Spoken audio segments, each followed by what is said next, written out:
তো সলিড স্টেটের ডিফেক্ট নিয়ে ক্লাসটা হবে আজকে। Defects in solid state, in solid crystal.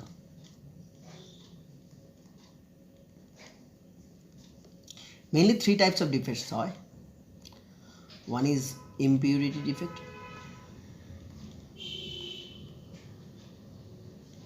two is non-stoichiometric,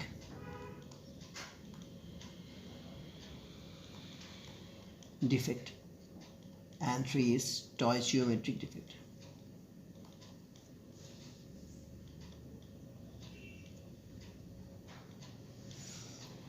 প্রথমে আমরা চলে আসব ইমপিউরিটি ডিফেক্ট।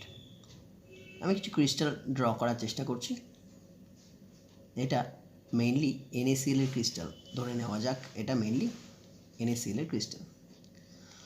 তো এখানে positive negative, positive negative, positive negative, positive negative, positive negative, পজিটিভগুলো মিন করছে যেটা পজিটিভ, হ্যাঁ ক্যাটায়ন্স Na প্লাস, নেগেটিভগুলো মিন করছে Cl মাইনাস। এই ক্রিস্টালের মধ্যে যদি এই ক্রিস্টালের মধ্যে বাইরে থেকে SrCl2 কে ডোপ করা হয়, কি ঘটবে? স্ট্রনসিয়ামের চার্জ হচ্ছে Sr2 প্লাস। তো একটা Sr যদি ভেতরে আসে, কতগুলো সোডিয়াম প্লাস বাইরে বেরিয়ে যেতে হবে? বলো অ্যান্সার দাও। দুটো। তাহলে দুটো সোডিয়াম প্লাস ধরো এখান থেকে বাইরে বেরিয়ে গেছে, এইটা এবং ধরে নিচ্ছি এইটা নেই এখানে। এবার এখানে স্ট্রনসিয়ামকে তো আসতেই হবে। স্ট্রনসিয়াম কি দুটো জায়গাতেই বসতে পারবে? নিশ্চয়ই না। এই স্ট্রনসিয়াম এসে যে কোনো একটা জায়গায় বসবে। এখানটা আমি লিখে দিলাম Sr। তাহলে এই জায়গাটা ভ্যাকেন্ট হয়ে গেল না, ভ্যাকেন্সি হয়ে গেল। তাহলে এইভাবে যে ডিফেক্টটা হলো তাকে আমরা বলছি ইমপিউরিটি ডিফেক্ট। ওকে, এখান থেকে কীরকম ধরনের কোশ্চেন হয়, ধরো যদি আমি বলি যে একটা Sr2 প্লাস ইন্ট্রোডিউসড হয়েছে এক পিস, তাহলে ডিফেক্ট কতগুলো জায়গা হয়েছে বা ভ্যাকেন্ট স্পেস কতগুলো তৈরি হয়েছে? একটা। ভেরি গুড, 1 ভ্যাকেন্ট স্পেস তৈরি হয়েছে। তাহলে যদি 1 মোল Sr2 প্লাস ইন্ট্রোডিউসড হয়, তাহলে ভ্যাকেন্ট স্পেস এগেইন 1 মোল জেনারেট হবে।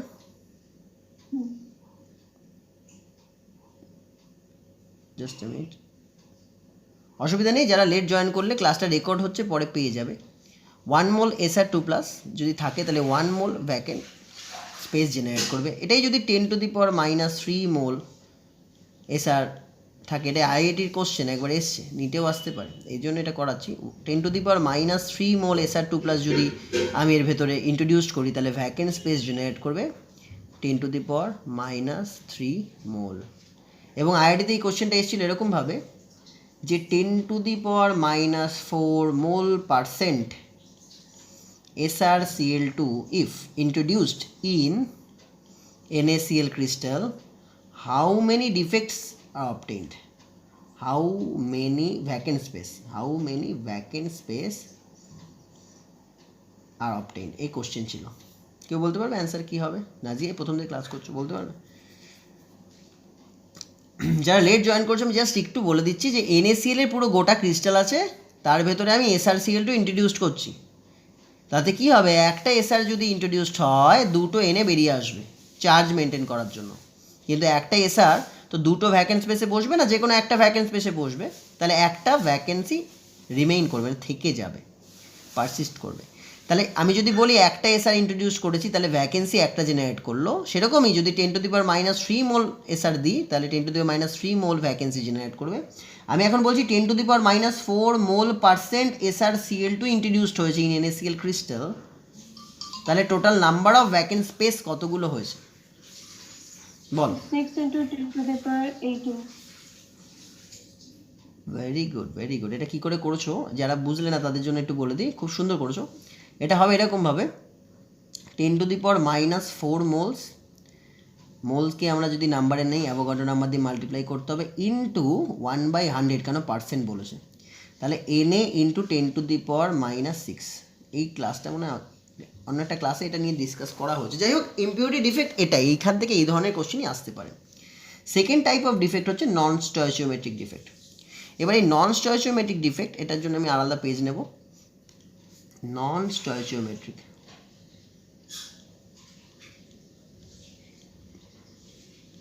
এটা টু টাইপস, মেনলি এটা টু টাইপস হয়। একটা মেটাল এক্সেস ডিফেক্ট, আর একটা হয় মেটাল ডেফিসিয়েন্সি।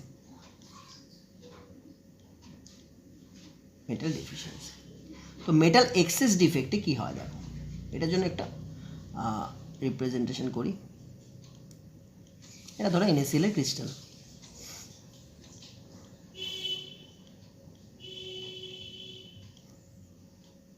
NaCl এর ক্রিস্টালের ভেতর চার্জগুলো দিয়ে দিতে হবে। একটু সময় লাগবে, একটু দেখো ধৈর্য নিয়ে।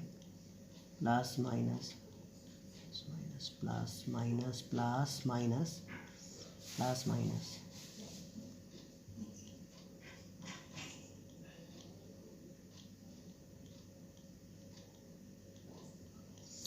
যদি এই NaCl এর ক্রিস্টালের মধ্য দিয়ে আমি বাইরে থেকে সোডিয়াম ভেপার ইউজ করি বা অ্যাপ্লাই করি, সোডিয়াম ভেপার অ্যাপ্লাই করি, কী হবে?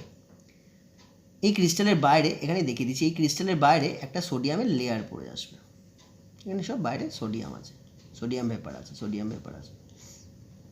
এবার আমরা জানি যেহেতু ভেপার মানে একটু এক্সাইটেড স্টেটে ওরা ইজিলি চলে যাবে, যেহেতু ভেপার আছে। তাহলে Na ভেপার থেকে ইজিলি কী হবে, Na প্লাস আয়ন জেনারেট করবে এবং ইলেকট্রন জেনারেট করবে। তাহলে এগুলো সব Na না, সবাই হয়ে গেল Na প্লাস।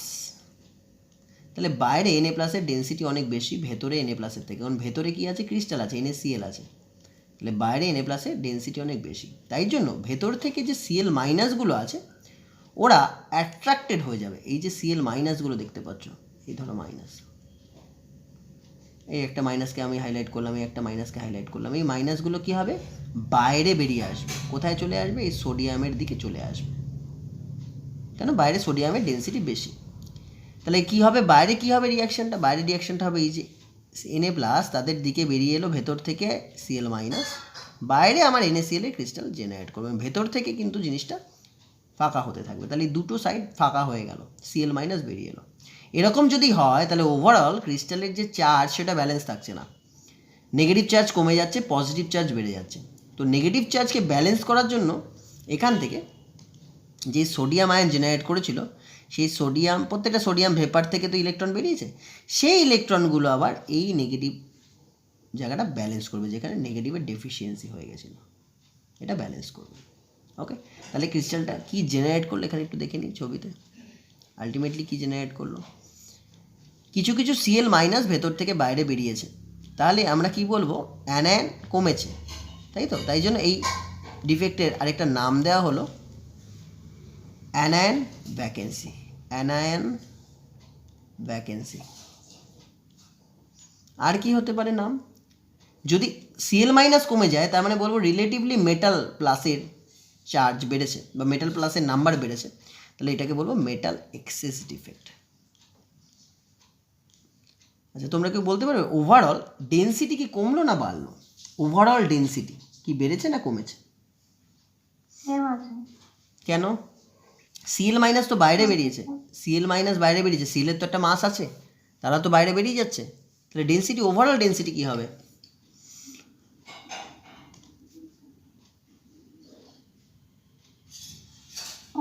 কমে যাওয়া উচিত, তাই তো? ঠিক, ওভারঅল আমাদের যে ডেন্সিটি সেটা ডিক্রিজ করবে, ডেন্সিটি ডিক্রিজ করবে, কারণ Cl মাইনাস বেরাবে। শুধু ব্যালেন্স করার জন্য ইলেকট্রন এসছে, তো ইলেকট্রনের মাস তো প্রায় মাসলেস বলতে পারি, তো ইলেকট্রন এসছে, ক্লোরাইড বেরিয়ে গেছে, তো ওভারঅল ডেন্সিটি কিন্তু ডিক্রিজ করেছে। তাহলে এর নাম কি কি দিলাম, একটা মেটাল এক্সেস ডিফেক্ট, একটা নাম দিলাম অ্যানায়ন ভ্যাকেন্সি, দুটো নাম দেওয়া হয়েছে, metal excess and anion vacancy. আর ওভারঅল ডেন্সিটি আমার ডিক্রিজ করেছে। আচ্ছা, এখানে এখন তাহলে কী আছে, ছবিটা আঁকছিলাম, এখানে plus minus plus minus plus minus, পুরোটা দেখানোর দরকার নেই, ওই জায়গাগুলোই আমি হাইলাইট করছি যেখান থেকে অ্যানায়ন বেরিয়েছিল। এখান থেকে আমরা এঁকেছিলাম, এখান থেকে অ্যানায়ন বেরিয়েছে, আর এখান থেকে অ্যানায়ন বেরিয়েছে, তাই সেই জায়গায় এখন কারা এসে বসেছে, সেই জায়গায় ব্যালেন্স করার জন্য ইলেকট্রনগুলো এসে বসেছে। ইলেকট্রন মানে অনলি নেগেটিভ চার্জ এসে বসেছে, সিএল নেই কিন্তু ইলেকট্রন এসে বসেছে। এবার আমরা জানি ইলেকট্রন এই সিস্টেমের ভেতর অনেকগুলো এনার্জি লেভেলে ঘোরাফেরা করতে পারবে। সিস্টেমটা যদি NaCl ক্রিস্টাল হয় তাহলে তার ভেতরে অনেক এনার্জি লেভেল থাকবে। সেই এনার্জি লেভেলের যে হায়ার অকুপাইড মলিকুলার অরবিটাল যদি বলি, সেখানে ইলেকট্রনটা জাম করে এক্সাইটেড স্টেটে পৌঁছাতে পারে। তারপরে কি হবে, সেই ইলেকট্রনটা ওখানে সারা জীবন থাকবে না, আবার ইলেকট্রনটা ওখান থেকে ব্যাক করে আবার আগের জায়গায় ফিরে আসবে। যখন ব্যাক করছে ইলেকট্রনটা, তখন তো এনার্জি রিলিজ করছে, সেই এনার্জিটা প্ল্যাঙ্কস ইকুয়েশন দিয়ে এক্সপ্রেস করলে আসবে hc/λ। তার মানে যে এনার্জিটাও রিলিজ করছে সেই এনার্জির করেসপন্ডিং ওয়েভলেন্থ নিশ্চয়ই থাকবে। সেই ওয়েভলেন্থটা যদি 400 to 780 ন্যানোমিটারের ভেতর হয়, তাহলে হিউম্যান আই সেটাকে অবজার্ভ করতে পারবে। এবং এক্স্যাক্টলি দেখা গেছে NaCl-এর জন্য এই যে কালারটা এসছে, NaCl এই কালারটা দেখা গেছে ইয়েলো এসছে। কী করেছিলাম আমরা, NaCl-এর ক্রিস্টালের মধ্যে বাইরে থেকে এনে ভেপার অ্যাপ্লাই করেছিলাম এবং ইয়েলো কালারেশন পেয়েছিলাম। কিসের জন্য পেলাম, ফ্রি ইলেকট্রনের জন্য পেলাম। ফ্রি ইলেকট্রনগুলো কী করলো, ওই সিস্টেমের এনার্জি লেভেলটাকে কোনো একটা এনার্জি লেভেলে অকুপাই করেছিল ইলেকট্রনটা, সেখান থেকে জাম করে হায়ার এনার্জি লেভেলে গেছিলো। এবং কোনো ইলেকট্রন তো সারা জীবন হায়ার ইলেকট্রন স্টেটে থাকবে না, ও আবার ব্যাক করে ওর ন্যাচারাল যে স্টেটে সেখানে এসেছিলো এবং এনার্জি রিলিজ করেছিল। সেই এনার্জির করেসপন্ডিং ওয়েভলেন্থ ভিজিবল রেঞ্জের ইয়েলো রেঞ্জের মধ্যে পড়েছিল, ইয়েলো রিজিয়নের মধ্যে পড়েছিল, তাই আমরা কালারটাকে ইয়েলো দেখতে পেয়েছিলাম। ঠিক আছে, তো এরকমই যদি আমরা পটাশিয়াম ক্লোরাইড, আমরা যদি পটাশিয়াম ক্লোরাইডের মধ্যে একই কাজ করি, তাহলে আমরা ভায়োলেট কালারেশন পাবো। এগুলো মাথায় রাখবে জাস্ট। আচ্ছা, যদি আমরা লিথিয়াম ক্লোরাইড ইউজ করতাম এবং লিথিয়াম ভেপার দিতে পারতাম, তাহলে এটা আমরা পিঙ্ক কালারেশন পাবো। এবং যদি জিঙ্ক অক্সাইড ZnO একে অনলি হিট করতাম উইদাউট অ্যাপ্লাইং এনি ভেপার, তাহলে আমরা ইয়েলো কালারেশন পেতাম। এগুলো জাস্ট ফর ইনফরমেশন মাথায় রাখা, কারণ এক একজনের এনার্জি লেভেল বা এনার্জি গ্যাপ এক এক রকমের হবে, তাই কালারের এরকম ডাইভার্সিটি পাওয়া যায়। আচ্ছা, যেহেতু এটা কালার জেনারেট করলো এবং এটা জার্মান সায়েন্টিস্ট এটাকে ফার্স্ট ডিসকভার করেছিল, তো জার্মান দেশে এই কালার তার যে টার্ম সেটাকে বলা হয় ফারবি, FARBE। তাই কালার সেন্টার, তো এই সেন্টারগুলো তো কালার সেন্টার, এই যে ব্লু কালারের যে সেন্টারগুলো এখানে আমি হাইলাইট করছি, এগুলো তো কালার সেন্টার, এর জন্যই তো কালার জেনারেট করছে। তাই এই সেন্টারের আরেকটা নাম দেওয়া হলো ফারবি সেন্টার। সেন্টারেরও আবার জার্মান মিনিং হচ্ছে জেন্টেস। সেন্টার মানে ওরা বলে জেন্টেস, তাহলে ফারবি জেন্টেস ওটাকে শর্টে আমরা বলে থাকি, খুব কমন নেম যেটা তোমাদের খুব লিখতে দেয়, এফ সেন্টার। তো যদি বলা হয় কোশ্চেনে যে কালার জেনারেট করছে ডিফেক্টের জন্য, কি ডিফেক্ট, মেটাল এক্সেস হয়েছে, অ্যানায়ন ভ্যাকেন্সি হয়েছে, এরই আরেকটা নাম হচ্ছে এফ সেন্টার্স বা ফারবি সেন্টার। তো এটা ছিল আমাদের মেটাল এক্সেস ডিফেক্ট, নন স্টয়চিওমেট্রি। এবার বলবেন কেন নন স্টয়চিওমেট্রি, কারণ মেটাল এক্সেস হয়েছে, অ্যানায়ন কমেছে, তাহলে যতগুলো মেটাল ছিল তার থেকে অ্যানায়নের সংখ্যা কমেছে, রেশিওটা আলাদা, তাই নন স্টয়চিওমেট্রি, মানে স্টয়চিওমেট্রি মেনটেন করেনি। ওকে, এবার আমরা চলে আসবো মেটাল ডেফিসিয়েন্সি ডিফেক্ট, এর জন্য আলাদা পেজ লাগবে। তো মেটাল ডেফিসিয়েন্সিতে এটা আর্টিফিশিয়ালি তৈরি করা যায় না,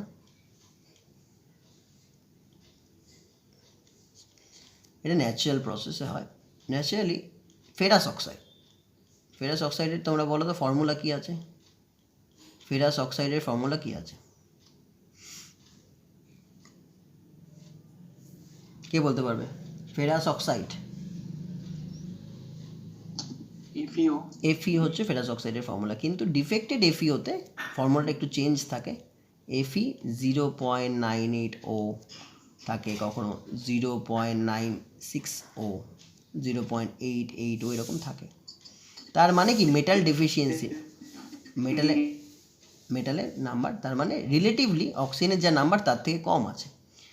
তো অক্সিজেন যদি আমি বলি 100টা আছে, 100টা অক্সিজেন, তাহলে এখান থেকে Fe কটা থাকবে, Fe থাকবে এখান থেকে, এটার জন্য থাকবে 98খানা Fe। এবার দেখো 100টা অক্সিজেনের জন্য টোটাল যে চার্জ হবে সেই চার্জটা কত, -2 দিয়ে যদি মাল্টিপ্লাই করি সেটা আসবে -200। ওকে, এটাকে যদি আমি সবাইকেই বলি Fe2+, তাহলে কত চার্জ আসবে, তাহলে চার্জ আসবে 196+। দেখো, পজিটিভ আর নেগেটিভের চার্জ কিন্তু ব্যালেন্সড হয়নি, যেহেতু এটা ব্যালেন্সড হয়নি তাই জন্য সিস্টেম কোলাপস করে যাবে। তাহলে ওরা আয়রনটা কি করতে হবে, সিস্টেম যেন কোলাপস না করে ও কী করবে, এই যে 4খানা ডেফিসিয়েন্সি হলো, 4 চার্জ বা 4 পজিটিভ চার্জের যে ডেফিসিয়েন্সি হলো সেটাকে কি দিয়ে কম্পেনসেট করবে, সেটাকে কম্পেনসেট করবে আয়রন 3+ হয়ে যাবে। ওরা নিজেরা অক্সিডাইজড হয়ে গিয়ে আয়রন 3+ হয়ে যাবে। কজন, 4টে ডেফিসিয়েন্সি ছিল পজিটিভ চার্জে, তাহলে 4টে আয়রন 3+ হয়ে যাবে। তাহলে ওভারঅল আমার কাছে আয়রন ছিল, ওভারঅল আয়রন ছিল 98খানা। তার মধ্যে ব্যালেন্স করার জন্য আমরা আয়রন 2 থেকে আয়রন 3তে চলে এলাম, সেই আয়রন 3 এর নাম্বার হলো 4। তাহলে আয়রন 2 এর নাম্বার কত হবে, আয়রন 2 এর নাম্বার হবে 98 - 4, ইট মিনস 94। এখান থেকে এরকমই কোশ্চেন আছে যে রিলেটিভ নাম্বার অফ আয়রন 3+ আর আয়রন 2+ কী আছে। তো এটা মেটাল ডেফিসিয়েন্সি ডিফেক্ট, এখানে আমাদের কোনো কাজ নেই, আমরা আর্টিফিশিয়ালি কিছু করতে পারি না, ন্যাচারাল এইসব ডিফেক্ট হয়। তো এই ডিফেক্টের জন্য কিন্তু কালার জেনারেট করে। কীরকমভাবে কালার তাহলে জেনারেট করবে, আগের কালারটা কীভাবে জেনারেট করেছিল, ফ্রি ইলেকট্রনের জন্য। এখানে কি আছে, এখানে ওভারঅল যদি আমি এর ফর্মুলা ড্র করি, ফর্মুলাটা এরকম আসবে, Fe2+ আছে কটা, 94খানা। তাহলে Fe2+ এর নিচে 94 লিখে দিলাম। আচ্ছা, Fe3+ আছে কতগুলো, 4টে, তাহলে এখানে লিখে দিলাম 04। অ্যান্ড অক্সিজেন আছে কটা, 100। এটাকে শর্টে লিখতে পারো, মানে এরকমভাবে লিখে Fe2+ 0.94, Fe3+ 0.04 অ্যান্ড অক্সিজেন। এই হচ্ছে ওভারঅল ফর্মুলা, ঠিক আছে। তো এরা কালার কেন জেনারেট করছে, কারণ সিস্টেমের পাশাপাশি দুটো আয়ন আছে, একটা Fe2+ আছে, একটা Fe3+ আছে। তোমরা যদি ইলেকট্রনগুলো এদের কাউন্ট করো দেখবে যেটা Fe2+ আছে তার ইলেকট্রন নাম্বার 26 আর এই ইলেকট্রন নাম্বার 25। তাহলে এর কাছে ইলেকট্রন বেশি আছে। তাহলে এরা কী করবে, এরা একটা ইলেকট্রন তার নিজের অরবিটাল থেকে জাম করিয়ে দিয়ে দেবে আয়রন 3কে। যখনই জাম করাবে সঙ্গে সঙ্গে আয়রন 3টা হয়ে যাবে আয়রন 2+ এবং এটা হয়ে যাবে আবার আয়রন 3+। তখন কী হবে, আবার ইলেকট্রনের যেহেতু এক্সেস আছে তাহলে এখান থেকে আবার ইলেকট্রন জাম করে আবার এখানে চলে আসবে। তাহলে এইভাবে এই প্রসেসটা চলতেই থাকবে। যেরকম আমাদের মিউজিক্যাল বল হয়, তার লাস্ট স্টেজে গিয়ে যেরকম দুজন থাকে সেই দুজনের মধ্যে খেলা হচ্ছে এখন। তাহলে এই খেলাটা একই এনার্জি লেভেলে চলতে থাকবে এবং দেখা যায় এর জন্য এই কালারটা ব্রাউন হয়, রেডিশ ব্রাউন হয়। এই যে জাম্পিংটা হলো, কেউ বলতে পারবে যে এই জাম্পিংটা কোন অরবিটাল থেকে কোন অরবিটালে জাম্পিং হচ্ছে ইলেকট্রনের, বলো কোন অরবিটাল থেকে কোন অরবিটালে জাম্পিং হচ্ছে। মেটালের এই যে আয়রন যেটা দেখালাম, আয়রনের কোন অরবিটাল আছে, লাস্ট কোথায় আছে ইলেকট্রন, ডিতে আছে, ঠিক আছে। তাহলে ডি অরবিটাল থেকে ডি অরবিটালে জাম্পিং হচ্ছে এবং এর জন্য এই ট্রানজিশনটাকে বলা হয় metal to metal charge transfer, M CHARG charge transfer বলা হয় এই ট্রান্সফারটাকে, ঠিক আছে। তাহলে এটাকে শর্টে MMCTও বলা হয়। অনেক সময় দেখবে MCQতে দিয়ে দিচ্ছে MMCT, বলবে স্যার করাইনি, না আছে। MMCT মানে মেটাল টু মেটাল চার্জ ট্রান্সফারের জন্য কালার দেখায়। অল্টারনেটিভ আরও অনেক কিছুর জন্য কালার দেখায়, যেরকম D টু D ট্রানজিশনের জন্য, যেটাকে আমরা DD ট্রানজিশনের জন্য কালার দেখায়। আচ্ছা, লিগ্যান্ড টু মেটাল চার্জ ট্রান্সফারের জন্য কালার দেখায়, ওগুলো অন্য অ্যাসপেক্ট, ওটার ক্লাস অন্য সময় হবে। মেটাল টু লিগ্যান্ডও চার্জ ট্রান্সফার হতে পারে, even ligand to ligand charge transfer হতে পারে, মানে ওটা বোঝায় এরকম যে বিভিন্ন orbital to orbital charge transfer হচ্ছে, মানে pi orbital to pi star, sigma to sigma star, ওটা আর বলছি না। তাহলে এই কারণের জন্য কালার দেখায়। আর একটা নতুন কারণ পেয়ে গেলে হচ্ছে চার্জ ট্রান্সফার। তাহলে আমাদের ছিল নন স্টয়চিওমেট্রিক ডিফেক্ট, এখানে স্টয়চিওমেট্রি মেনটেন করেনি, নিশ্চয়ই বুঝতে পারছো। আয়রনের নাম্বার কম আছে, অক্সিজেন অ্যানায়নের নাম্বার বেশি আছে, তাই এটাকে আমরা বলছি মেটাল ডেফিসিয়েন্সি। ওকে, মেটাল ডেফিসিয়েন্সি। এবার আসি স্টয়চিওমেট্রিক ডিফেক্ট, এটা খুব ইম্পর্টেন্ট, খুব কোশ্চেন আসে এখান থেকে। স্টয়চিওমেট্রিক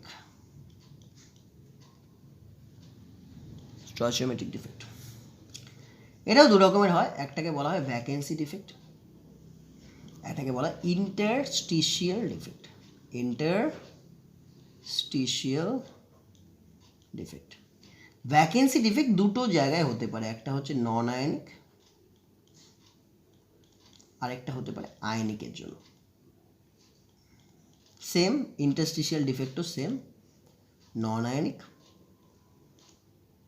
এবং আয়নিকের জন্য হয়। এই যে আয়নিকের জন্য যেটা হয় ভ্যাকেন্সি ডিফেক্ট, তাকে আমরা বলবো স্কটকি ডিফেক্ট। আর ইন্টারস্টিশিয়াল ডিফেক্ট যেটা আয়নিকের জন্য হয় তাকে আমরা বলবো ফ্রেঙ্কেল ডিফেক্ট। খুব নামগুলো চেনা চেনা লাগছে নিশ্চয়ই তোমাদের, কিন্তু নন আয়নিকের জন্য যেগুলো হয় সেগুলো মেনলি কোনো নাম হয় না। ফার্স্টে নন আয়নিকের একটা ডায়াগ্রাম ড্র করে দেখানো যাক। নন আয়নিক ছড়িয়ে ছিটিয়ে আছে নন আয়নিক। ওকে,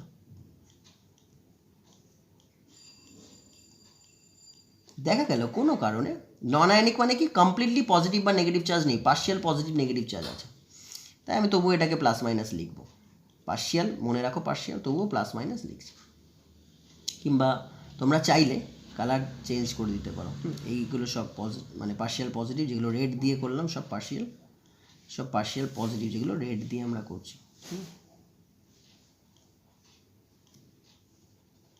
ওকে, আর যেগুলো রেড দিলাম না সেগুলো হচ্ছে পার্শিয়াল নেগেটিভ।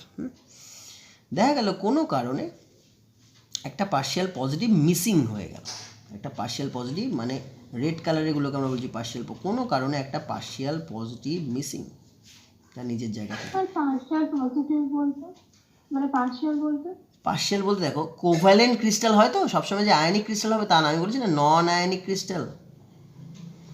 আয়নিক ক্রিস্টাল হচ্ছে NaCl, হ্যাঁ, কোভ্যালেন্ট ক্রিস্টালও হয়, যেরকম কি সিলিকন, সিলিকন SiO2, হ্যাঁ, কোভ্যালেন্ট ক্রিস্টাল তো এরা, তো কমপ্লিটলি আয়নে ডিসোসিয়েট করে না, কাজকে জলে দিলে তো আর ডিসোসিয়েট করে যাবে না, গুলে যাবে না, তার মানে কোভ্যালেন্ট ক্রিস্টাল, এরাও ক্রিস্টাল, তাই জন্য এদের যে চার্জ এটা হচ্ছে কোভ্যালেন্ট বলে পার্শিয়াল চার্জ, ঠিক আছে, তাই এটাকে বলছি পার্শিয়াল পজিটিভ পার্শিয়াল নেগেটিভ। আচ্ছা, কালারগুলো থাক, সুবিধা হবে বুঝতে। যেগুলো আমরা ব্লু কালারে করলাম সেগুলো হচ্ছে সব নেগেটিভ চার্জ, ব্লু কালার এগুলো নেগেটিভ চার্জ, রেড কালার এগুলো পজিটিভ চার্জ। তো কোনো কারণে যদি একটা রেড কালার ধরো তার নিজের জায়গা থেকে মিসিং, একটা বা দুটো ধরো রেড কালার তার নিজের জায়গা থেকে মিসিং, তাহলে তো আমাদের ব্যালেন্স থাকবে না চার্জটা। তার জন্য কি হবে, তার জন্য দুটো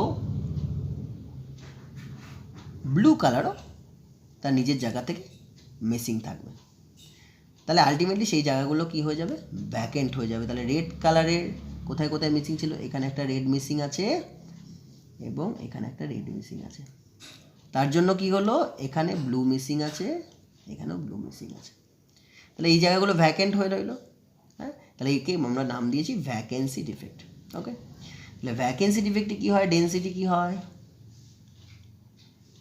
অবভিয়াসলি ডিক্রিজ করে। ওকে, এবার আমরা চলে আসি ইন্টারস্টিশিয়াল ডিফেক্ট, নন আয়নিকের জন্য ইন্টারস্টিশিয়াল ডিফেক্ট। আবার কিছু ক্রিস্টাল ড্র করা যাক। পার্শিয়াল পজিটিভ পার্শিয়াল নেগেটিভগুলোকে আমরা সেপারেট করে নেব। ধরো রেড আবার এগেইন পার্শিয়াল পজিটিভ, যত যত রেড আছে সব পার্শিয়াল পজিটিভ, যত ব্লু আছে সব পার্শিয়াল নেগেটিভ।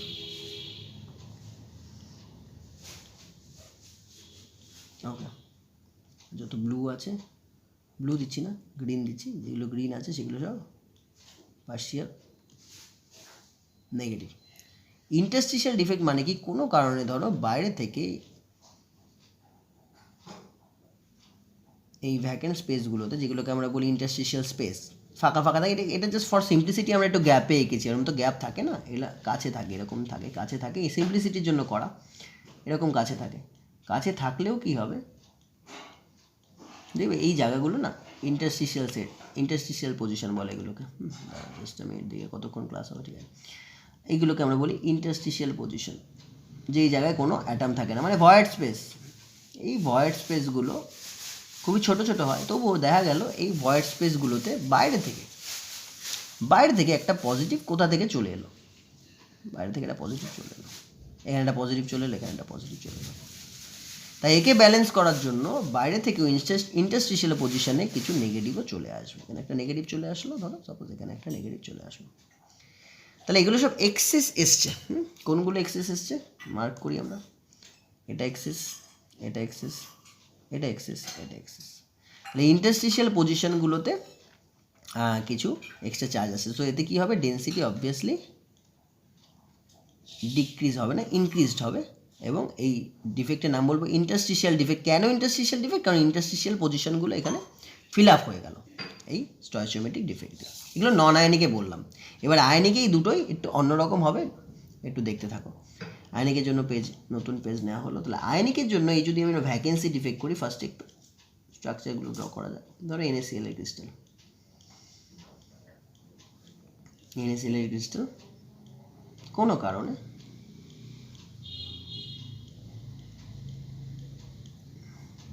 জাস্ট মিনিট, একটুখানি কালার করে দিই, টাইম লাগবে কিন্তু জিনিসটা ভালো মাথায় ঢুকবে তোমাদের।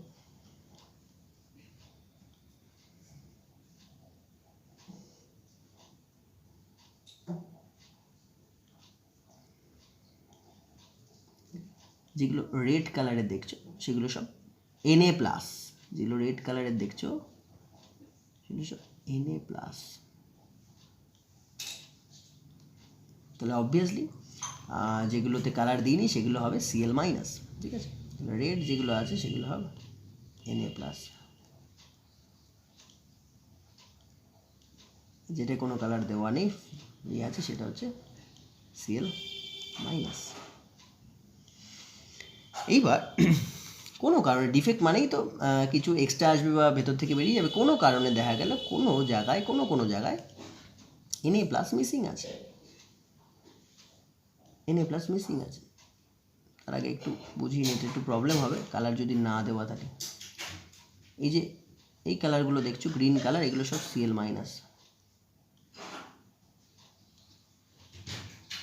এগুলো সব Cl-।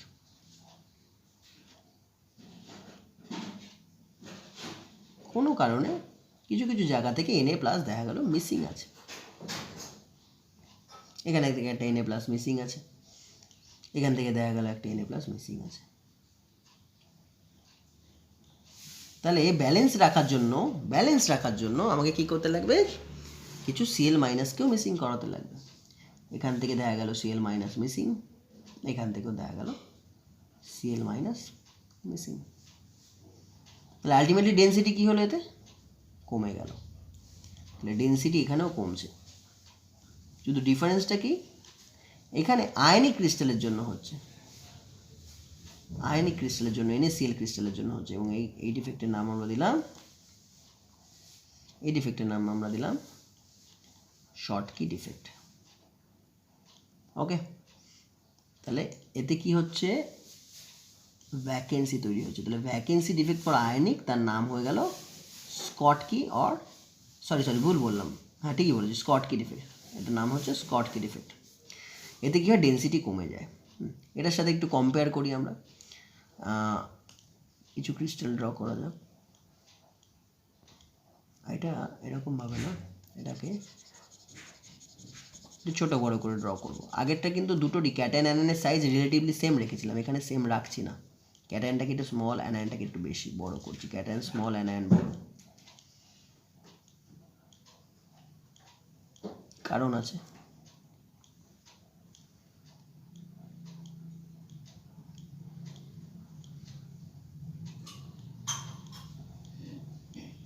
ওকে, তো ক্যাটায়ন যেগুলো সেগুলো সব আমাদের ব্ল্যাক কালার থাকলো।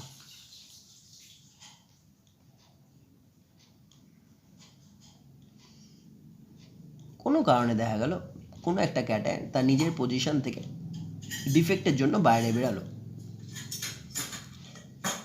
কিন্তু এই ধরনের ডিফেক্টে দেখা গেছে যে এরা তার নিজের জায়গা থেকে তো বাইরে বেরাচ্ছে ঠিকই, কিন্তু কমপ্লিটলি ক্রিস্টালের বাইরে তাদের বেরোতে হচ্ছে না। কারণ একটু সরে যাওয়ার পরেও যেহেতু তাদের সাইজটা খুবই স্মল, এবং এই সাইজটা কম্প্রোমাইজ করে যায় ওই ভ্যাকেন্ট স্পেস বা ইন্টারস্টিশিয়াল স্পেসের সাথে। এদের যে ইন্টারস্টিশিয়াল স্পেসগুলো আছে সেই স্পেসগুলোর মতোই এদের ক্যাটায়নের সাইজ, মানে ক্যাটায়নের সাইজ এক্সট্রিমলি স্মল ক্যাটায়ন হওয়ার জন্য তারা নিজের জায়গা থেকে যদি সরেও যায়, তাকে পুরো সিস্টেমের বাইরে বেরোতে হয় না। তারা কোথায় এসে বসে যায়, তারা এই ধরো এখান থেকে সেই জায়গাটাকে মিসিং করেছে, এটা নিজের জায়গা থেকে মিস করেছে, এই জায়গা থেকে মিস করেছে, কিন্তু এরা কোথায় এসে বসে যাচ্ছে আলটিমেটলি, কালারটা চেঞ্জ করে ড্র করছে, তারা এই ভ্যাকেন্ট স্পেসগুলোতে বসে যাচ্ছে। এখানে কিছু ভ্যাকেন্ট স্পেস আছে, এখানে একটা ভ্যাকেন্ট স্পেস, এখানে এসে তারা বসে যাচ্ছে, ইন্টারস্টিশিয়াল স্পেসে এসে তারা বসে যাচ্ছে। তাই জন্য এটাকে ইন্টারস্টিশিয়াল ডিফেক্ট বলছি আয়নিকের জন্য। কি বলা হচ্ছে? Interstitial defect. ইন্টারস্টিশিয়াল ডিফেক্ট বলা হচ্ছে কার জন্য? আয়নিক ক্রিস্টালের জন্য। তাতে কি হচ্ছে? সিস্টেমের বাইরে কাউকেই বেরোতে হচ্ছে না, যেহেতু বেরোতে হচ্ছে না তাই ডেনসিটি যেটা আছে না, density remain same, density remain same. ঠিক আছে, আর কি লাভ আছে এখানে? ডেনসিটি যদি কম মানে সেম থাকে আর কি সুবিধা আছে? ক্যাটায়নের সাইজ আমি বলেছি এক্সট্রিমলি স্মল। এক্সট্রিমলি স্মল হলে কি হবে? এদের যে কোঅর্ডিনেশন নাম্বার হবে, কোঅর্ডিনেশন নাম্বার কি বোঝো তোমরা? এখানে ড্র করে দিচ্ছি। ধরো যেই সমস্ত ক্যাটায়নের সাইজ স্মল, আর এটা একটা ক্যাটায়ন আঁকছি যেখানে ক্যাটায়নের সাইজ লার্জ, তাহলে এই ক্যাটায়নকে ঘিরে যে নাম্বার অফ অ্যানায়ন্সটা থাকবে 1 2 3 4 5 6, 6টা অ্যানায়ন খুব ইজিলি থাকতে পারছে। কিন্তু এই সেম সাইজের অ্যানায়ন 1 2 3 4 চারটের বেশি থাকতে পারছে না। তাহলে এই যে কোঅর্ডিনেশন নাম্বার এখানে আসছে 4, এখানে কোঅর্ডিনেশন নাম্বার হয়ে যাচ্ছে 6। তাহলে কোঅর্ডিনেশন নাম্বার বেশি কখনো? যখন সাইজ বড় হয়। দেখো যখন আমরা স্কটকি ডিফেক্ট করলাম, আমাদের টাইম কতক্ষণ আছে? 4 মিনিটে শেষ করতে হবে। আমাদের স্কটকি ডিফেক্ট করলাম, সেই স্কটকি ডিফেক্টে যে ক্যাটায়ন ছিল সেই ক্যাটায়নের সাইজ অনেক বড় ছিল। কি করে বুঝলাম? ক্যাটায়নের সাইজ ছিল লার্জ, কারণ ওরা যখন একবার বেরাচ্ছিল তো কমপ্লিটলি সিস্টেমের বাইরে তাদের বেরিয়ে যেতে হচ্ছিলো। এটা বাইরে বেরিয়ে গেছিলো ক্যাটায়ন, বাইরে বেরিয়ে গেছিলো ক্যাটায়ন। তার দেখা দেখি কী হয়েছিল? যে অ্যানায়নরা ছিল সেই অ্যানায়নরাও সিস্টেম থেকে বাইরে বেরিয়ে গেছিলো, কারণ আমাদের স্টয়চিওমেট্রি মেনটেন করতে হবে। ডিফেক্টের নামই স্টয়চিওমেট্রিক ডিফেক্ট, মেট্রিক ডিফেক্ট। তো যেহেতু সাইজ বড় ছিল তাই ওরা ইন্টারস্টিশিয়াল স্পেসগুলোকে দখল করতে পারেনি। আমাদের এখানে ইন্টারস্টিশিয়াল স্পেস ছিল, কিন্তু গোলাপি কালার দিয়ে ড্র করছে, ইন্টারস্টিশিয়াল স্পেস ছিল, কিন্তু ইন্টারস্টিশিয়াল স্পেসগুলো ছিল too small to fit for any cations. এত ছোট ছিল তাই জন্য বসতে পারেনি, কারণ ক্যাটায়নের এখানে সাইজ বড়। তাহলে কি বুঝলে? স্টয়চিওমেট্রিক ডিফেক্টে যে স্কটকি ডিফেক্ট আছে সেই ডিফেক্টে যে ক্যাটায়ন থাকে তারা লার্জ হয় এবং তাদের কোঅর্ডিনেশন নাম্বার যেটা হয় সেটাও বেশি হয়।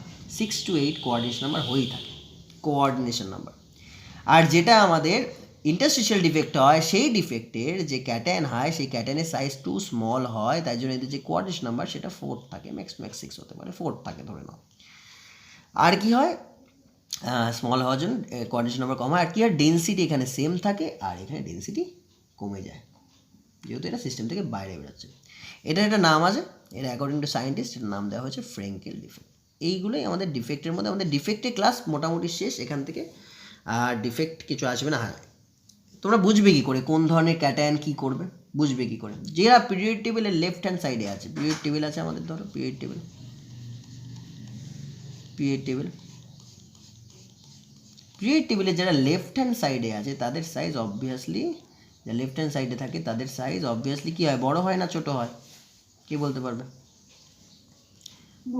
বড় হয়। তাহলে পিরিয়ড টেবিলে যারা লেফটে থাকে তারা বড় হয়। তাহলে বড় যারা হয় তারা কী ধরনের ডিফেক্ট করবে? এই ধরনের ডিফেক্ট করবে। কী ডিফেক্ট? Schottky defect. আর যাদের সাইজ ছোট হয় তারা কী ডিফেক্ট করবে? Frenkel defect. তাহলে রাইট হ্যান্ড সাইডে কারা আছে? ধরে নাও silver, copper, zinc. Left hand সাইডে কারা আছে? Sodium, potassium, caesium. তাই এদের কোঅর্ডিনেশন নাম্বারও বেশি, 6 to 8। এদের কোঅর্ডিনেশন নাম্বার কম, 2 to 4। হ্যাঁ, এরকম কোঅর্ডিনেশন নাম্বার। তাই এরা করবে সব ফ্রেঙ্কেল ডিফেক্ট, এরা করবে সব স্কটকি ডিফেক্ট। হ্যাঁ, অবভিয়াসলি সব কিছুতে এক্সেপশন থাকে, সেখানেও একটা এক্সেপশন আছে। সিলভারের এই কম্পাউন্ডটা AgBr, তারা দু ধরনের ডিফেক্টই করে, স্কটকি ডিফেক্টও করে তারা, আবার এদিক থেকে স্কটকিও করে তারা, এদিক থেকে ফ্রেঙ্কেল ডিফেক্টও তারা করে। তো এখান থেকে এই হচ্ছে ইনফরমেশন। আমাদের যা ডিফেক্টের ক্লাস ছিল এখানে কমপ্লিট হয়ে গেল। আমরা নেক্সট দেখি আর কি করা যায়। তো আমরা ব্যান্ড থিওরি নিয়ে কথা বলবো।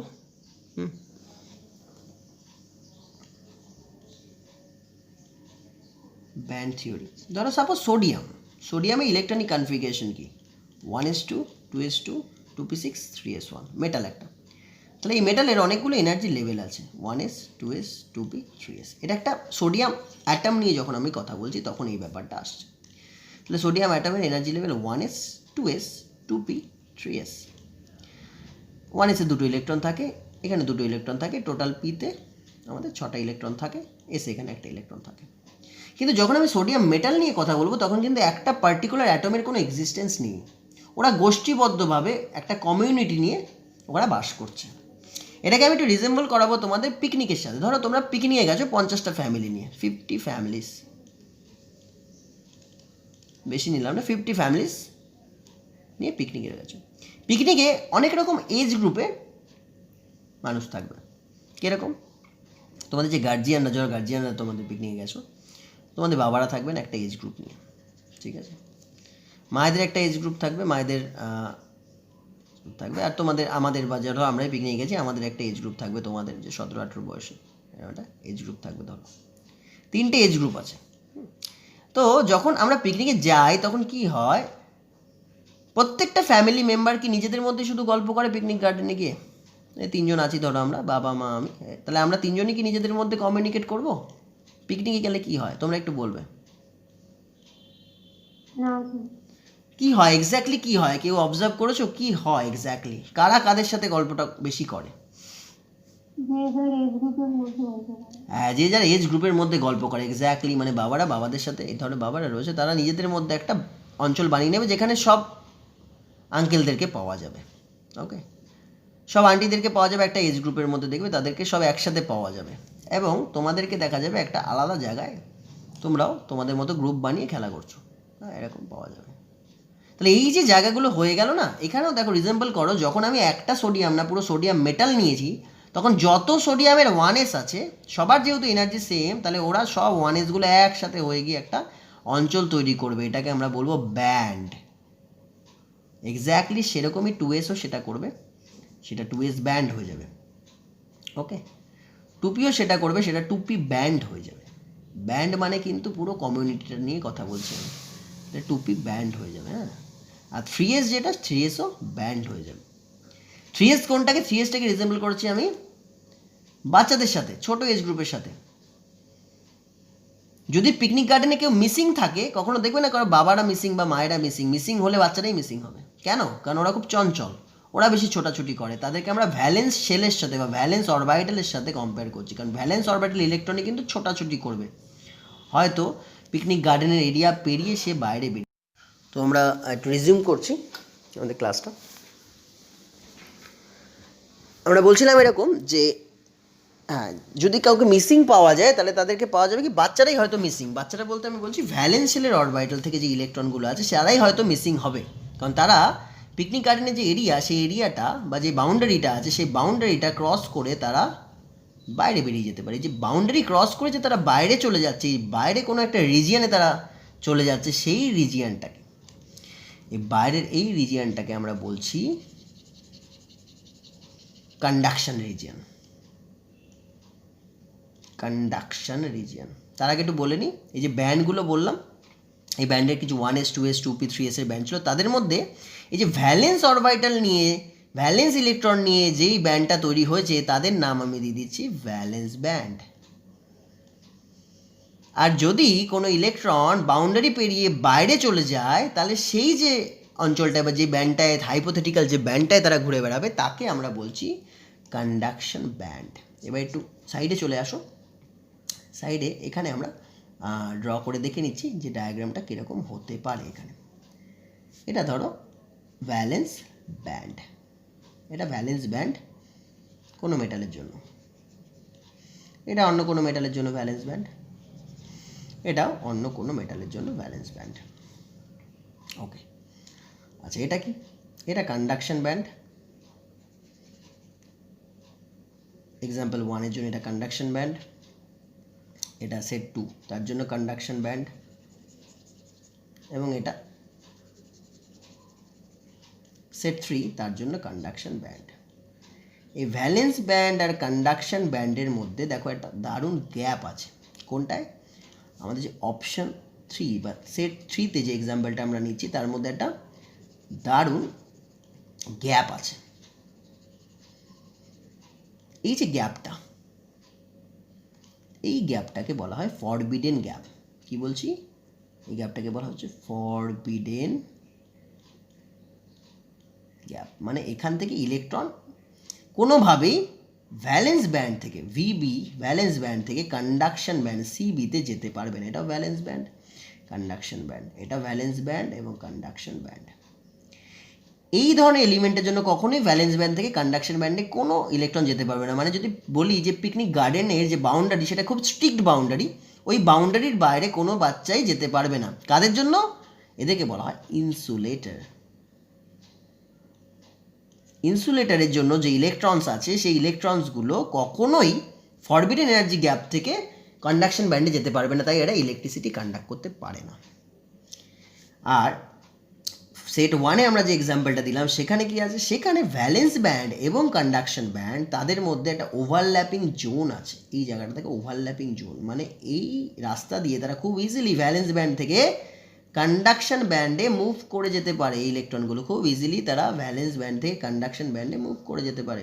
তার মানে এই পিকনিক গার্ডেনের যে বাউন্ডারি সেটা অতটা স্ট্রিক্ট না, এই জন্য ইজিলি এদেরকে বলা হচ্ছে কন্ডাক্টর। মানে মেটালস যারা হয় তারা কন্ডাক্টর হয় ইলেকট্রিসিটির। আর আমাদের সিলেবাসে যেটা আছে সেটা হচ্ছে সেমি কন্ডাক্টর। ইনসুলেটরও না আবার কন্ডাক্টরও না, এটা সেমি কন্ডাক্টর। সেমি কন্ডাক্টরের ব্যাপারটা কি? হ্যাঁ, নর্মালি তারা মুভ করবে না ভ্যালেন্স ব্যান্ড থেকে কন্ডাকশন ব্যান্ডে, কেন মাঝে একটা রিজিয়ন আছে, বাউন্ডারি আছে, মানে পাঁচিল আছে। সেই পাঁচিলটা খুব বেশি বড়ও না, নর্মালি যাওয়ার জন্য উপযুক্ত না। কিন্তু অবশ্যই যদি আমরা হিট অ্যাপ্লাই করি, মানে পিকনিক গার্ডেনে যদি কোনো কারণে আগুন লেগে যায়, তাহলে অবশ্যই তারা নিজের প্রাণ বাঁচানোর জন্য ওই বড় বাউন্ডারিটা লাফ দিয়ে পেরোতে পারবে। তার মানে যদি হিট দেওয়া হয় তাহলে এর ইলেকট্রন ভ্যালেন্স ব্যান্ড থেকে কন্ডাকশন ব্যান্ডে যেতে পারে। এটা হচ্ছে সেমি কন্ডাক্টরের একটা রিপ্রেজেন্টেশন দিলাম। তো সেমি কন্ডাক্টর কী দিয়ে তৈরি হয় তোমরা জানো, কন্ডাক্টরও কী দিয়ে তৈরি হয় জানো, ইনসুলেটরও কী দিয়ে তৈরি হয় জানো। যে যত কন্ডাক্টর আছে সব মেটালস আছে। ইনসুলেটর কারা? যারা পিরিয়ড টেবিলের রাইট হ্যান্ড সাইডে আছে তারা ইনসুলেটর, তারা কোনোদিনই কন্ডাকশন করবে না। আর যারা পিরিয়ড টেবিলের মাঝামাঝি আছে, পিরিয়ড টেবিলের লেফট হ্যান্ড সাইডে মেটাল আছে, লেফটে মেটাল আছে, রাইটে নন মেটালস বা ইনসুলেটর আছে, মাঝে যারা আছে তারা হচ্ছে সেমি কন্ডাক্টর। হিট দিলে হয়তো তারা কোনোভাবে কন্ডাকশন করে দেবে। তাদের এক্সাম্পল কি আছে? Silicon, germanium. ওকে, আমাদের সিলেবাসে এই সেমি কন্ডাক্টর নিয়ে আমাদের পড়তে হবে। এই সেমি কন্ডাক্টর দু রকমের হয়। Semiconductor are of two types. কী কী সেমি কন্ডাক্টর হয়? একটা হচ্ছে ইন্ট্রিনসিক সেমি কন্ডাক্টর, আর একটা হচ্ছে extrinsic semiconductor. Intrinsic and extrinsic semiconductor. Intrinsic semiconductor কারা? যারা pure metal, pure silicon and germanium, মানে এদেরকে শুধু হিট দিয়েই আমরা ভ্যালেন্স ব্যান্ড থেকে ইলেকট্রনকে কন্ডাকশন ব্যান্ডে নিতে পারবো। আর আমাদের সিলেবাসে এক্সট্রিনসিক সেমি কন্ডাক্টর আছে। তারা কি? তারা সিলিকন জার্মেনিয়াম দিয়ে অবশ্যই তৈরি হবে, কিন্তু বাইরে থেকে আমরা ডোপ করাতে পারবো, বাইরে থেকে ইম্পিউরিটি মেশাতে পারবো। সাপোজ এটা দু রকমভাবে ভাগ করা যায়। দু রকম কী কী? একটা হচ্ছে পি টাইপ সেমি কন্ডাক্টর, একটা হয় এন টাইপ। পড়েছো হয়তো এগুলো তোমরা। পি টাইপ কি? ধরো সিলিকন, আমি ড্র করি সিলিকন, একটা সিলিকনের, এই যে সিলিকন, এগুলো সব ধরো সিলিকন, এরা সব সিলিকন, সিলিকন, সিলিকন, সিলিকন। প্রতিটা সিলিকনের কিন্তু ভ্যালেন্স শেলে 4টে করে ইলেকট্রন আছে। প্রতিটা সিলিকনের ভ্যালেন্স শেলে ইলেকট্রন নাম্বারস হচ্ছে 4টে করে। ইলেকট্রনসগুলোকে আমরা গ্রিন কালার দিয়ে রিপ্রেজেন্ট করার চেষ্টা করব।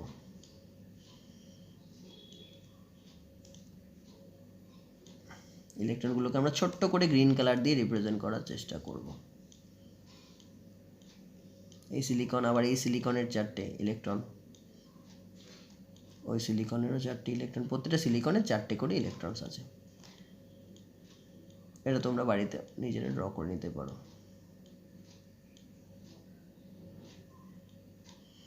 এটা এই সিলিকন, এটা এই সিলিকনের থেকে 4টে করে ইলেকট্রনস আছে। আমি ধরো বাইরে থেকে আমি বোরনকে ইন্ট্রোডিউস করলাম। বোরনের কাছে বাইরে কটা ইলেকট্রনস আছে? কে বলতে পারে বোরনের আউটার মোস্ট শেলে কটা ইলেকট্রনস আছে?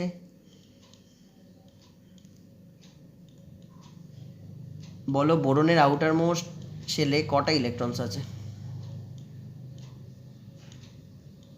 গ্যালিয়াম বলো, গ্যালিয়ামের আউটার মোস্ট শেলে তাহলে সিলিকন, পুরো ম্যাটারটা সিলিকন, বাইরে থেকে আমরা গ্যালিয়ামকে ইন্ট্রোডিউস করে দিলাম জি এর বাইরে কিন্তু 4টি ইলেকট্রন নেই, একটা জি এর বাইরে দেখবে 3টি ইলেকট্রনস আছে।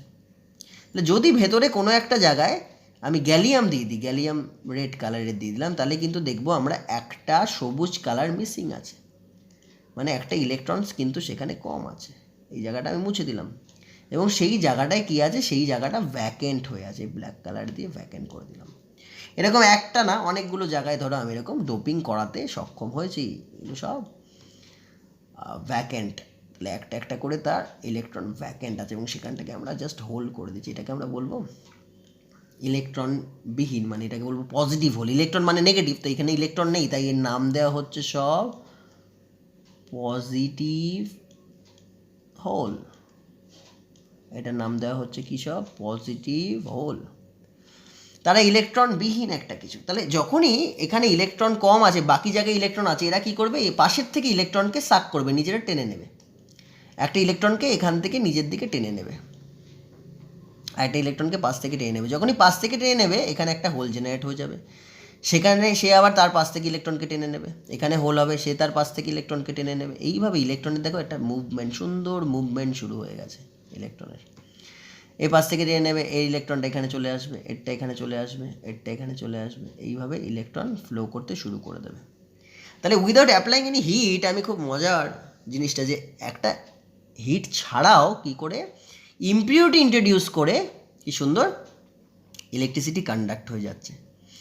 তাহলে এটা কিসের জন্য হচ্ছে, পজিটিভ হোলের জন্য হচ্ছে। পজিটিভ হোলের টানে টানে ইলেকট্রনগুলো চলে আসছে। যেহেতু পজিটিভ, তাই পি এর পজিটিভের ফার্স্ট লেটার পি, তাই এটাকে বলছি পি টাইপ সেমিকন্ডাক্টর। এরই আরেক রকম হতে পারে, কি হতে পারে, ধরো এরকমই সিলিকনের, আমি আরেকবার সিলিকন এখানে নিয়েছি, সিলিকনের আমি ক্রিস্টাল নিলাম, বেশি বড় করছি না, সিলিকনের ক্রিস্টাল নিলাম, ভালো করে মন দিয়ে দেখো। আমরা সিলিকনের ক্রিস্টাল নিলাম, সিলিকনের প্রত্যেকটা সিলিকনের বাইরে কটা করে ইলেকট্রন আছে, 4টে করে ইলেকট্রন আছে। চেষ্টা করছি এই ইলেকট্রনগুলোকে আমরা ব্লু কালার দিয়ে দেখানোর চেষ্টা করছি। এটা ছবির মতো দেখো, এটা রেকর্ডিং হয়ে গেছে ক্লাসটা, রেকর্ডিংটাও তোমরা চাইলে দেখতে পারবে বারবার করে, তো ক্লিয়ার হয়ে যাবে পিকচারটা।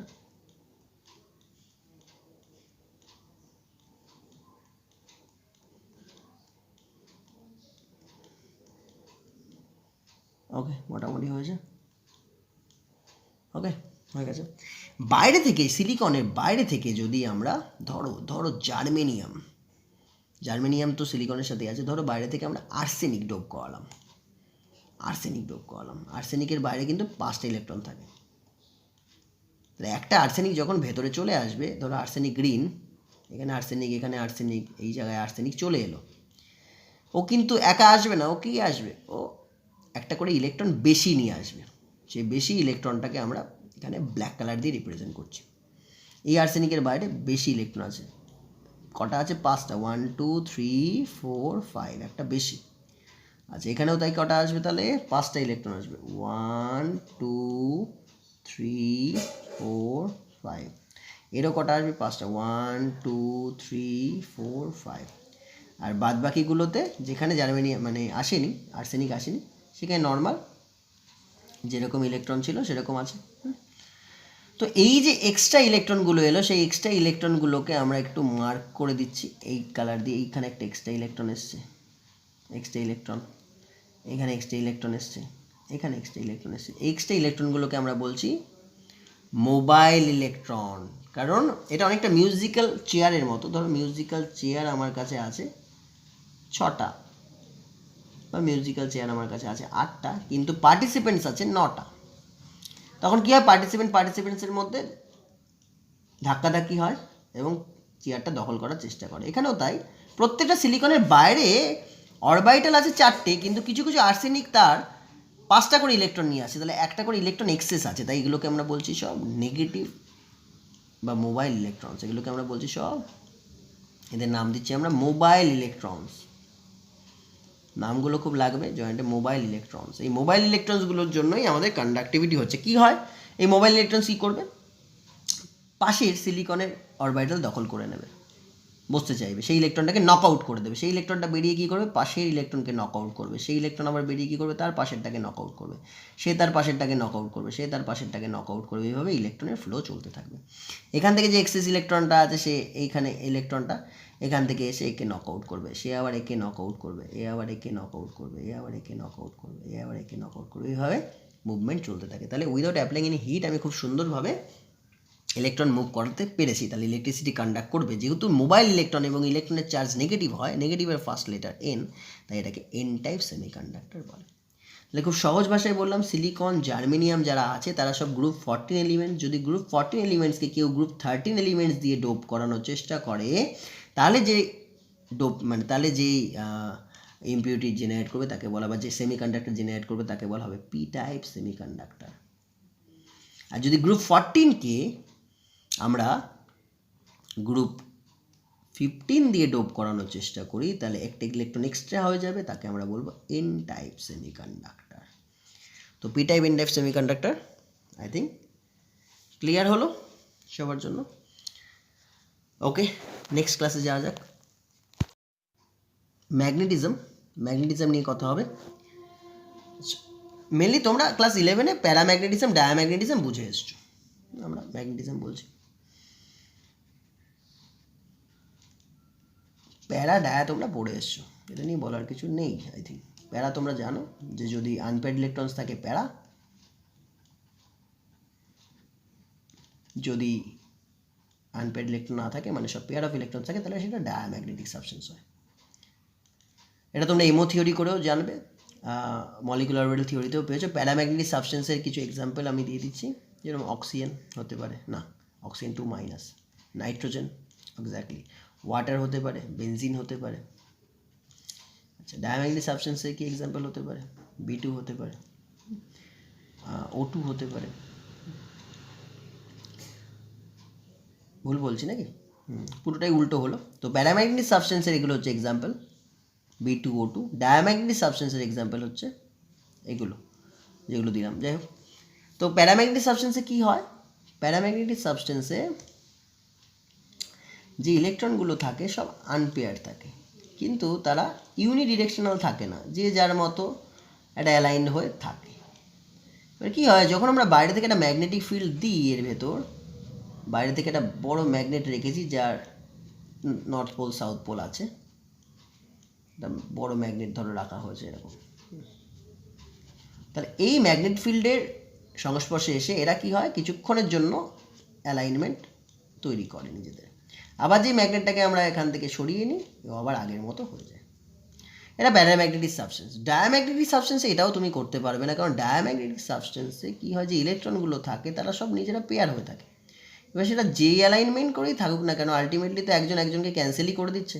তা কোনোভাবেই আমরা ম্যাগনেটিক ফিল্ড বাইরে থেকে দিয়ে এদের ভেতরে কোনো রকমভাবে ম্যাগনেটিজম দেখাতে পারবো না, বা অ্যাট্রাক্টেড হবে না এরা ম্যাগনেটিক ফিল্ড দিয়ে। এটা অ্যাট্রাক্টেড হবে, কারণ একটা ম্যাগনেটের যেরকম নর্থ পোল সাউথ পোল থাকে, সেই ধরো এটা নর্থ পোল আছে, এটা সাউথ পোল, তো ম্যাগনেটের কাছে এসে এই ইলেকট্রনগুলো ম্যাগনেটের মতো হয়ে যায়। কেন হতে পারে, কারণ সিঙ্গেল থাকে বলে। সিঙ্গেল থাকলে সুবিধাটা আছে, ও এদের মতো হতে পারে, কিন্তু যদি আগের থেকে পেয়ার করা থাকে তো ক্যান্সেল আউটই হয়ে যাচ্ছে। সো যেই ডিরেকশনেই থাকুক না কেন, ওভারঅল কোনো ম্যাগনেটিক মুভমেন্ট তুমি এখানে জেনারেট করতে পারবে না, তারা অ্যাট্রাক্টেড হবে না। তো ডায়াম্যাগনেটিক অ্যাট্রাক্টেড হবে না, প্যারাম্যাগনেটিক কিন্তু স্লাইটলি অ্যাট্রাক্টেড হবে।